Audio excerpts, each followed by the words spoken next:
Maranatha, Tuhan Yesus segera datang. Saya Wanda Dumais dari BIC Sydney, Australia. Saudara yang dikasih Tuhan, mari kita baca Efesus 2 ayat 8 dan ayat 9. Sebab karena kasih karunia kamu diselamatkan oleh iman, itu bukan hasil usahamu, tetapi pemberian Allah. Itu bukan hasil pekerjaanmu, jangan ada orang yang memegahkan diri. Saudara yang dikasih Tuhan, pertama-tama saya ingin memberitahu kepada saudara sound doctrine ini, bahwa selama Kristus tetap tinggal di luar kita, dan selama manusia terpisah dari Dia, maka semua yang telah Kristus alami dan lakukan untuk keselamatan umat manusia akan tetap menjadi sia-sia dan tidak mempunyai nilai sama sekali bagi hidup manusia. Saya ulangi lagi, saya gunakan bahasa yang lebih dekat. Ini sound doktrinnya, saudara. Bahwa kita harus mengerti selama Kristus tetap berada di luar hidup kita dan kita terpisah dari Dia, maka semua yang telah Kristus alami, penderitaan Kristus dan pekerjaan yang Kristus telah lakukan untuk keselamatan bagi umat manusia, itu menjadi sia-sia dan tidak mempunyai nilai bagi kita. Saya sudah menggunakan kata kita di sini untuk memberikan sebuah nuansa yang lebih dekat ketimbang menggunakan umat manusia atau orang. Jadi saudara, kematian Kristus, pekerjaan Kristus di kayu salib hanya memberikan manfaat kepada orang-orang yang telah menjadikan Kristus sebagai Tuhan dan Juru Selamatnya. Jadi bila Kristus ada dalam hidupmu, Kristus berdiam di dalam engkau, maka semua manfaat keselamatan itu menjadi milikmu.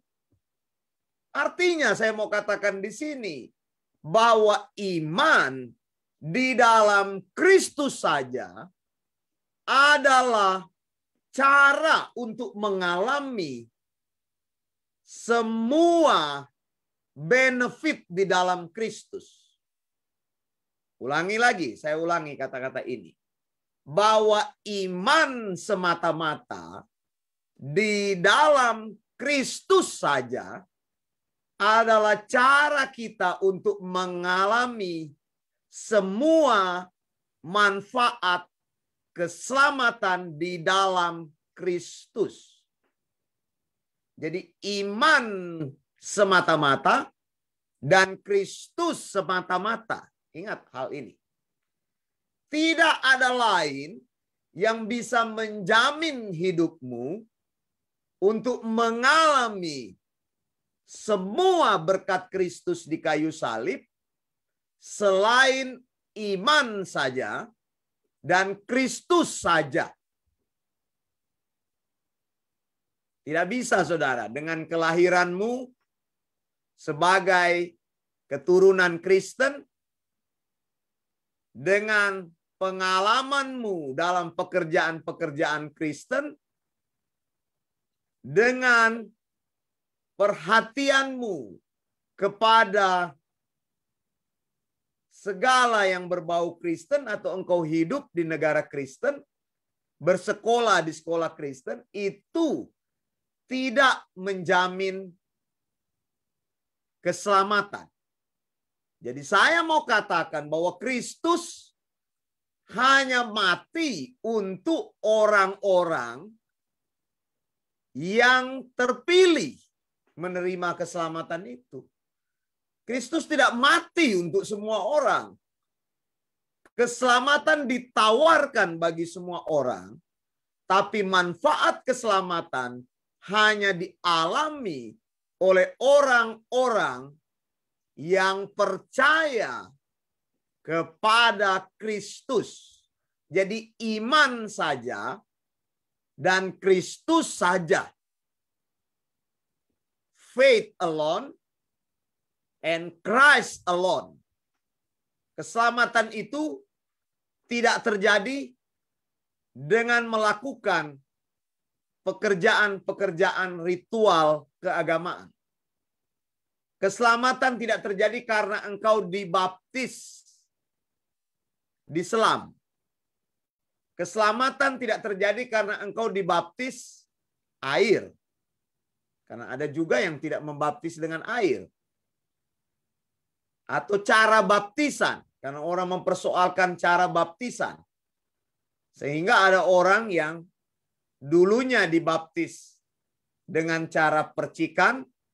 Lalu karena dia pikir baptisannya tidak benar, dia dibaptis dengan cara diselam. Jadi dibaptis berkali-kali. Ada orang yang seumur hidupnya, selama jadi orang Kristen, sudah 5 kali dibaptis. Karena masuk gereja ini dikatakan baptisan ini yang benar di gereja kami. Lalu pergi ke gereja lain bilang baptisan itu yang benar. Tidak, saudara. Bahwa keselamatan tidak tergantung akan hal-hal yang kita lakukan. Tapi keselamatan tergantung dari iman saja dan dari Kristus saja. Jadi beriman kepada Kristus dan pekerjaan-pekerjaannya.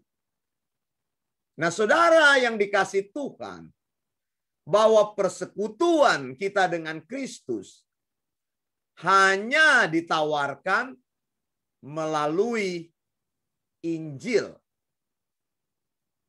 Nah, disinilah rahasianya, saya mau katakan. Bahwa iman yang kita alami adalah iman yang dihidupkan oleh Roh Kudus. Bukan iman yang muncul dari dalam hidupmu sendiri. Bukan. Efesus 2 ayat 8 dan 9. Sebab karena kasih karunia kamu diselamatkan oleh iman. Jadi iman yang menyelamatkan itu diterima oleh kita semata-mata karena kasih karunia Allah, karena kemurahan hati Allah. Tidak terjadi karena pekerjaan kita, perbuatan kita. Supaya apa? Supaya kita tahu bahwa keselamatan hidup kita tidak bergantung dari kita sendiri, tapi bergantung dari kasih karunia Allah. Efesus 2 ayat 8. Saya ulangi. Sebab karena kasih karunia kamu diselamatkan oleh iman. Lihat ya. Itu bukan hasil usahamu, tetapi pemberian Allah. Jadi kita ini mendapatkan anugerah yang khusus. Kita ini mendapatkan kasih karunia Allah yang khusus. Bagi orang yang ada di dalam Kristus, selalu saya mau katakan ucapan syukur yang pertama keluar dari mulutnya adalah terima kasih Tuhan karena Engkau telah menyelamatkan saya. Kasih karunia itu tidak bisa dibeli. Kasih karunia itu tidak bisa didapatkan dengan perbuatan kita. Kasih karunia itu bukan respon kita terhadap panggilan Tuhan. Tapi kasih karunia itu adalah pemberian Allah semata-mata. Begitu. Jadi ketika Roh Kudus menghidupkan di dalam kita iman, maka mulai saat itulah kita mempunyai sebuah pengetahuan, sebuah pemahaman, sebuah pengertian bahwa kita mengenal Allah yang memberikan kepada kita kasih karunia-Nya. Jadi Allah yang secara khusus mau mengasihi kita. Nah, saudara yang dikasihi Tuhan, ini akan disingkapkan di dalam pikiran kita dan ditaruh di dalam hati kita melalui Roh Kudus. Jadi saya mau katakan kepada saudara bahwa iman yang menyelamatkan itu datangnya dari Tuhan. Ketika engkau menerima iman yang menyelamatkan itu, sekarang engkau mempunyai pengetahuan akan kasih karunia Allah, engkau mengenal kasih karunia Allah, dan engkau tahu bahwa Allah sekarang mau mengasihimu. Ini diungkapkan, dinyatakan, ditaruh Roh Kudus di dalam hati kita dan pikiran kita, sehingga kita tahu bahwa kita telah diselamatkan oleh Tuhan. Nah, iman yang menyelamatkan ini akan memberikan respon kepada mulut kita untuk berkata bahwa Yesus Kristus adalah Tuhan dan Juru Selamat dalam hidupku. Maka ketika iman itu muncul dalam hidup kita, terjadilah persatuan antara kita dan Yesus Kristus. Roh Kudus masuk di dalam hidup kita. Kita menjadi satu dengan Roh Kudus. Dan ketika itulah mulailah pekerjaan pengudusan di dalam diri kita.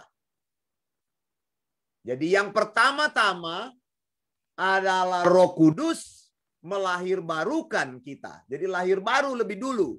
Pengalaman lahir baru itu adalah menghidupkan manusia yang mati, manusia yang tidak mempunyai respon terhadap firman Allah, manusia yang mati rohani, manusia yang korup, manusia yang penuh dosa, yang tidak bisa merespon kasih Allah, dihidupkan oleh Allah melalui kelahiran baru, kemudian diberikan iman.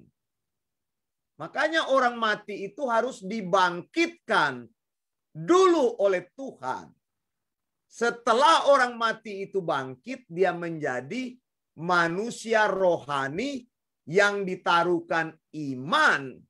Dan iman itulah yang memberikan kepada dia sebuah rekonsiliasi antara dia dengan Allah. Sehingga dia bisa bersekutu dengan Kristus. Amin, saudara. Jadi ini prosesnya. Semuanya terjadi karena kasih karunia Allah. Bukan perbuatan kita, bukan pemberian kita, atau hasil usaha kita, bukan karena kita mencari Allah, tetapi karena Allah yang mencari kita. Dan disinilah kita akan terus bersyukur. Terima kasih Tuhan karena saya telah diselamatkan oleh Tuhan. Saya mempunyai iman yang menyelamatkan. Saya bersekutu, bersatu dengan Yesus. Sehingga pekerjaan Yesus di kayu salib menjadi sebuah manfaat dalam hidup kita, menjadi sebuah value dalam hidup saya, sehingga saya dikuduskan. Jadi pertama kali Allah menguduskan kita setelah kita lahir baru, diberikan iman oleh Tuhan, lalu kita dikuduskan oleh Tuhan, dipisahkan, dikatakan engkau akan menjadi umatku yang kudus. Maksudnya dipisahkan, disendirikan Allah dari dunia ini, masuk pada rencana Allah. Mulai hari itu hidupmu berubah sepenuhnya, secara total kepada Allah. Kemudian kita mengalami pembenaran. Kita dibenarkan di dalam Tuhan. Tuhan tidak melihat lagi dosa-dosa kita, tetapi yang dilihat kita menjadi orang benar. Nah, ini adalah prosesnya. Alkitab katakan sekali lagi, Efesus 2:8-9. Sebab karena kasih karunia kamu diselamatkan oleh iman. Jadi hidup yang beriman itu adalah hidup di dalam kasih karunia Allah. Jadi hidup oleh iman itu adalah melakukan pekerjaan-pekerjaan iman, yaitu berjalan di dalam pemahaman keselamatan yang Tuhan berikan. Jadi kalau engkau sudah diselamatkan Tuhan, maka engkau berjalan dengan iman. Hiduplah di dalam sound doctrine. Hiduplah di dalam semua pengajaran-pengajaran yang ada di dalam Alkitab. Iman itu akan terus bertumbuh melalui sound doctrine, melalui pengajaran sehat, pengajaran Alkitabiah, pengajaran tanpa error, pengajaran yang tidak pernah menjadi korup karena murni dari firman Tuhan. Saya Wanda Dumais dari BIC Sydney, Australia. Maranatha, Tuhan Yesus segera datang. Blessings.